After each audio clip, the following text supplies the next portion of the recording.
반갑습니다. 날개라기 중일 통합 국어에 오신 여러분 환영합니다. 자, 이번 시간에는요. 문법에서 품사의 종류에 대해서 공부해 보도록 하겠습니다. 자, 벌써 제목을 들은 친구들 중에 머리 아프고요, 어려워요 라고 하는 친구들이 있을 것 같아요. 자, 하지만 문법 말의 규칙이니까요. 우리가 또 기본적으로 공부 안 할 수 없죠. 어렵다고만 해서 피할 수는 없어요. 그래서 선생님의 강의를 통해서 여러분들이 좀 더 쉽고 친근하게 느낄 수 있는 그런 시간이 됐으면 좋겠고요. 문법을 차근차근 잘 정리해서 또 정복할 수 있는 그런 어떤 성취감도 맛볼 수 있는 시간이 됐으면 좋겠습니다. 자, 차근차근하게 천천히 재미있게 잘 설명할 테니까요. 귀를 쫑긋 세우고 잘 따라와 주신다면 여러분들의 문법 실력이 일취월장 발전하지 않을까라고 생각합니다. 자, 그러면 본격적으로 시작을 해볼게요. 자, 우선 품사의 종류에 대해서 공부하겠다고 말씀을 드렸는데요. 기본적으로 우리가 품사라는 것은요, 공통된 성질을 가진 것끼리 모아놓은 단어들의 갈래라고 말씀드릴 수 있어요.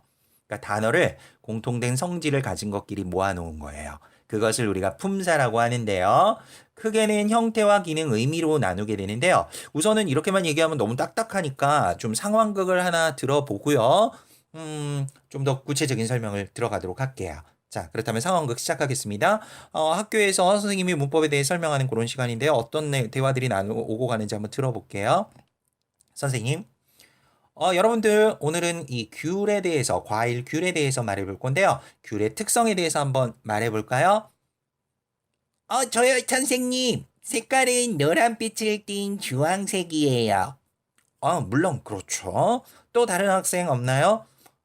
네. 귤나무의 열매예요. 그렇죠. 저기 찬수가 왜 이렇게 조용하지? 찬수야, 귤의 특성에 대해서 한번 말해줄래? 네. 문장에서 쓰일 때 형태가 변하지 않아요. 찬수는 귤의 외모적인 모습이나 사전적 의미보다는 형태적 특성에 대해서 말했구나. 그래, 잘 말했어. 땡, 여기까지고요. 자, 지금 수업 시간에 어떤 그 상황극을 좀 우리가 들어봤는데요. 여기서 찬수란 학생의 좀 대답에 주목을 해볼 필요가 있어요. 찬수는 문장에서 쓰일 때 형태가 변하지 않는다라고 얘기를 했어요. 귤이란 단어의 형태적 특성에 대해서 말한 거죠. 우리가 기본적으로 어떤 단어를 이렇게 대할 때, 뭐 앞에 두 학생들처럼 그냥 뭐 노란빛을 띤 주황색이에요, 귤나무의 열매예요, 이래서 사전적 의미에 대해서만 보통 생각하게 되죠. 그렇지만 우리가 지금 오늘 문법을 배우고 있으니까요. 우리는 단어가 속한 그 특성에 대해서, 집단의 특성에 대해서도 관심을 좀 가져야겠죠. 단어라는 것은요, 우선 뜻을 지니고 홀로 쓸 수 있는 말, 또는 그 말 뒤에부터 문법적 기능을 나타내는 말이에요. 그 말 뒤에부터 문법적 기능을 나타낸다는 것은 대표적으로 우리가 조사를 얘기하죠. 뭐 문장을 하나 예를 들어 볼까요? 궁금이가 잘 듣고 있는지 궁금하기도 한데 궁금이를 한번 예를 들어 볼게요. 선생님, 저 잘 듣고 있어요. 자, 예를 들어주세요. 궁금이 거기 있었구나. 그래. 문장을 하나 예를 들어 볼게요. 궁금이가 말했다라고 했을 때, 자, 여기에서 이건 궁금이가 말했다라는 하나의 덩어리, 이걸 문장이라고 하죠. 근데 이것을 단어로 쪼개면 어떻게 되죠? 궁금이, 그 다음 그 다음 말했다. 총 3개의 단어로 쪼개지게 되는 겁니다. 자, 하나의 문장을 구성하는 단어들은요, 그 성격이 각각 다르기 때문에 단어들을 공통된 특성에 따라 분류할 수 있어요. 나눌 수가 있어요. 이때 공통된 성질을 가진 것끼리 모아놓은 단어의 갈래를 바로 품사라고 하는 겁니다. 아시겠어요? 선생님, 알겠어요. 자, 그러면 제가 알기로는 품사는 크게 3가지 기준을 거쳐 분류한다고 배웠는데요. 맞나요? 그 3가지 기준이 정확히 뭐죠? 궁금해. 어느 정도 잘 알고 있구나. 그래, 품사는 3가지 기준을 거쳐 나눌 수 있어. 그 3가지 기준 중에 첫 번째 기준은 형태야. 형태. 다시 말해서 문장에서 쓰일 때 형태가 변하느냐, 변하지 않느냐를 기준으로 단어를 나누는 거야. 다음 문장에서 하늘과 푸르다라는 단어의 형태를 한번 살펴볼까? 네, 좋아요. 자, 하늘이 푸르구나. 준호야, 푸른 하늘을 보아라. 하늘은 푸르고 구름은 하얗다. 지금 세 개의 문장을 드렸죠? 자, 이 세 문장에서는 어떤 차이를 느낄 수 있었니? 궁금하? 제가 느끼기로는 하늘이라는 단어는 형태가 고정돼 있었는데요. 푸르다라는 단어는 푸르구나, 푸른, 푸르고처럼 형태가 다양하게 변했어요. 아, 그렇지. 잘 관찰했구나. 자, 하늘이란 단어는 고정이 되어 있는데 반해서 푸르다는 푸르구나, 푸른, 푸르고처럼 형태가 다양하게 변했지. 이렇게 단어는 형태가 변하는 것과 변하지 않는 것의 두 가지로 나눌 수 있는 거야. 그래서 첫 번째 품사를 나누는 기준은 형태라고 할 수 있는 것이지. 잘 알겠니? 네. 잘 이해됐어요. 그럼 두 번째 기준은 뭔가요, 선생님? 아, 두 번째 기준은 문장에서 그 품사의 분류의 두 번째 기준은 기능이라고 할 수 있어. 기능이란 문장에서 역할에 따라 단어를 나누는 것을 말해.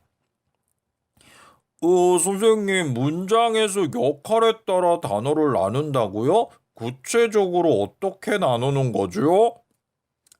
잘 설명할 테니까 잘 들어봐. 자, 우리가 문장을 크게 이제 역할에 따라 나눈다라고 얘기를 하는데, 뭐 예를 들면, 땡땡땡이 거울을 닦았니? 라는 문장을 우리가 만들 때, 땡땡땡에 들어갈 수 있는 말은 뭐, 우리가 사물의 이름을 나타내는 말, 명사라든가 또는 그 명사를 대신한 대명사, 거기에 수사, 뭐 이런 것들이 들어가는데 대표적으로 여기에는 명사나 대명사만 들어갈 수 있겠지. 친구가 거울을 닦았니? 뭐 너희가 거울을 닦았니? 뭐 영희가 거울을 닦았니? 이렇게 우리가 올 수 있는 말이 기본적으로 우리가 문장에서 주어의 역할을 할 수 있는 즉 명사, 대명사 같은 것들이 올 수 있다는 거야. 이런 것들과 달리 하늘이 땡땡 깨끗하구나 그랬을 때 땡땡에 들어갈 수 있는 말은 뭐 아주 깨끗하구나, 무척 깨끗하구나, 정말 깨끗하구나 라는 것처럼 기본적으로 우리가 문장에서 깨끗하다란 말을 꾸며줄 수 있는 말이 와야 하는데 이런 역할을 하는 단어를 부사어라고 해. 그 대표적으로 무척, 아주, 정말이란 말이 들어가는 거지. 이렇게 문장의 단어는 문장에서 어떤 역할을 하느냐에 따라 크게 5가지 체언, 관계언, 용언, 수식언, 독립언으로 나눌 수 있단다. 선생님, 좀 이해는 되는 것 같은데 약간 좀 어려워요. 그렇죠. 뭐 좀 쉽지는 않을 거예요. 자, 체언이라는 것은요, 문장에서 어떤 역할을 하느냐에 따라 그 기능에 따라 5가지로 나눌 수 있는데 첫 번째 체언은요, 명사나 대명사, 수사를 포함한 것을 말해요. 여기서 명사나 대명사, 수사, 명사는 기본적으로 사물의 이름을 나타내는 거고요. 그걸 대신하는 말은 대명사, 또 사물의 수량이나 또 순서를 나타내는 걸 수사라고 하죠. 그걸 묶어서 체언이라고 하는데 이런 체언이 첫 번째 그 기능에 따른 분류의 첫 번째가 되겠고요. 두 번째가 관계언. 이 관계언은 조사가 들어 있고요. 자, 세 번째로는 용언이라고 해서 동사나 형용사, 사물의 움직임을 나타낸 말과 사물의 상태나 성질을 나타낸 말을 포함해서 용언이라고 하죠. 활용하는 말이라는 거죠. 형태가 변하는 말이기도 하고요. 수식어는 꾸며주는 말인데요. 관형사나 부사가 있고요. 독립어는 문장에서 독립적으로 쓰일 수 있는 말이라고 해서 감탄사가 있어요. 자, 이렇게 해서 품사를 나눌 때 첫 번째는 형태, 두 번째가 바로 기능으로 나눌 때 5가지로 분류될 수 있다고 했어요. 5가지 뭐라고 했지? 궁금해? 잘 들었어요. 체언, 관계언, 용언, 수식언, 독립언. 이렇게 5가지 맞죠? 그렇지. 역시 궁금이 잘 듣고 있었구나. 귀를 쫑긋 세우고. 우리 친구들도 궁금이처럼 잘 듣고 있죠? 자, 품사분류의 마지막 기준이 뭔가요? 자, 의미입니다. 의미는요. 그중 몇 가지를 좀 우리가 예를 들어서 말씀드릴게요. 아까 체언, 관계언, 수식언, 용어, 독립언, 용언 이렇게 나눴었는데요. 기본적으로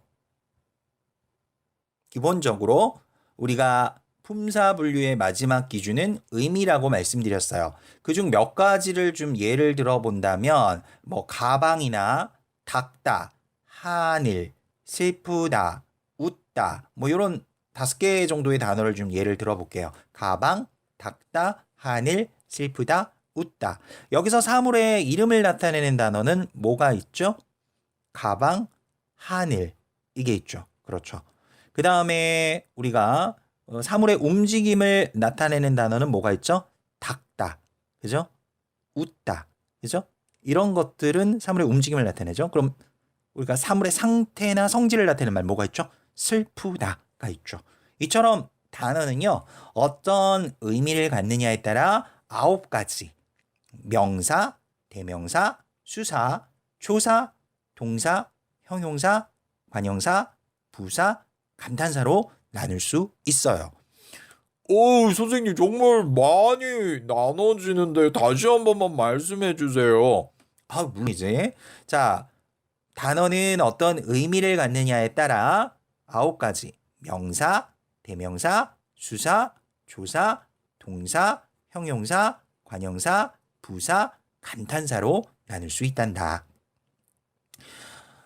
이번 시간에는 그래서 그 품사의 분류 기준, 형태, 기능, 의미에 따라 어떻게 나눠지는지를 좀 공부했어. 다시 한번 정리를 해볼까? 네.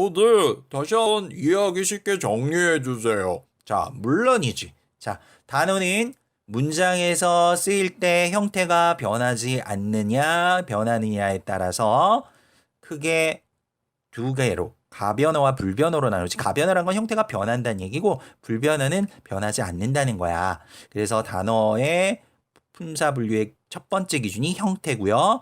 두 번째 기준은 기능에 따라 나눈다고 했는데 문장에서 단어의 역할에 따라 5가지. 궁금한 뭐였지? 한 번 더 이야기해 줄래? 물론이죠. 외웠다고요. 체언, 관계언, 수식언, 독립언, 용언 5가지죠. 그렇지. 잘 알고 있구나.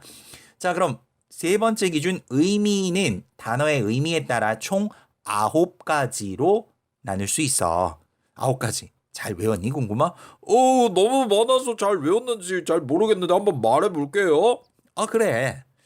명사, 대명사, 수사, 조사, 관형사, 부사, 감탄사, 동사, 형용사 이렇게 9가지죠. 야, 역시. 궁금임? 머리가 좋은 것 같은데? 칭찬해 주셔서 감사해요. 자, 이렇게 품사는 형태와 기능과 의미에 따라 각각 나눠볼 수 있다는 거 공부했어요. 자, 그렇다면 우리가 이제 앞의 내용을 좀 잘 이해했는지 확인하는 뭐가 있지? 궁금해? 알지요. 팝 퀴즈라고요. 우와, 제가 제일 기다리는 코너죠. 물론이지. 자, 그러면 우리 팝 퀴즈 한번 시작해볼까? 궁금이가 좀 수고 좀 해주겠니? 네, 물론이죠. 자, 우리 학생들 제가 내는 문제를 잘 듣고 김기주 선생님의 강의를 잘 들었는지 확인해 보세요. 의미에 따라 품사를 나누면 체언, 관계언, 용언, 수식언, 독립언으로 나눌 수 있다. 맞으면 O, 틀리면 X로 답해 주세요. 정답은 네, X입니다. 왜냐고요? 품사는 의미에 따라서는 명사, 대명사, 수사, 조사, 동사, 형용사, 관형사, 부사, 감탄사로 나눌 수 있어요. 너무 많아서 말하는 거 힘드네요. 자, 그럼 두 번째 문제로 넘어가 보겠습니다. 두 번째 두 번째 문제는 품사의 분류 기준은 형태, 기능, 의미의 세 가지로 나눌 수 있다. 맞으면 O, 틀리면 X로 답해 주세요. 품사 분류의 기준은 형태와 기능, 의미의 세 가지로 나눌 수 있다. 정답은 딩동댕 O입니다. 그렇죠. O라고 말할 수 있겠습니다. 다음 문제입니다. 땡땡들의 공통된 성질을 가진 것끼리 모아놓은 갈래를 품사라고 한다. 땡땡들의 공통된 성질을 가진 것끼리 모아놓은 갈래를 품사라고 한다. 여기서 땡땡은 무엇일까요? 땡땡은 두 글자입니다. 단어입니다. 단어들의 공통된 성질을 가진 것끼리 모아놓은 갈래를 품사라 합니다. 여기까지입니다. 궁금하. 수고했어. 아유, 문제 낸다고 고생이 많았구나. 네. 생각보다 말할 게 많아서 힘들었어요. 아, 그래. 물론 궁금이가 많이 수고를 해주니까 선생님이 훨씬 더 수월하구나. 다음에도 또 부탁해. 네, 물론이죠. 저는 그럼 이만 들어갈게요. 안녕히 계세요. 그래, 안녕. 자, 여러분들 이렇게 해서 문법에서 품사를 분류하는 기준, 형태, 기능, 의미에 따라서 어떻게 나눌 수 있는지를 공부해봤습니다. 자, 한 번 들어서는 좀 이해할 수 없는 부분들도 있을 수 있으니까요. 반복해서 여러 번 들어주셔서 여러 번 듣걸로 완전히 소화하시기를 바라겠습니다. 저의 강의는 여기까지고요. 다음 강 품사의 분류, 품사의 종류 두 번째 강의에서 또 알찬 강의 가지고 찾아뵙도록 하겠습니다. 수고하셨습니다.